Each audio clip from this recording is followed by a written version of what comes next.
thunderstorm warning for southeastern Massac County, Illinois, southeastern Polk County, Illinois, southwestern Livingston County, Kentucky, northwestern Marshall County, Kentucky, southeastern McCracken County, Kentucky, northeastern Graves County, Kentucky, until 9:30 p.m.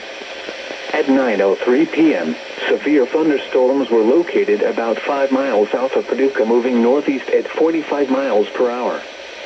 Expected hazards include 60 miles per hour wind gusts. This is a radar-indicated threat. The following impacts are expected. Expect damage to roofs, siding, and trees. Severe thunderstorms will be near Brookport around 9:10 p.m. Reedland around 9:20 p.m. Other locations in the path of these severe thunderstorms include Ledbetter. This includes Interstate 24 in Kentucky between mile markers 2 and 23.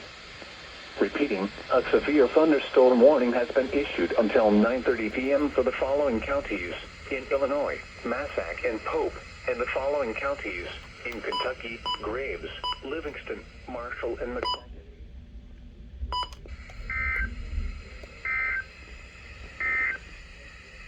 The National Weather Service in Paducah has issued a severe thunderstorm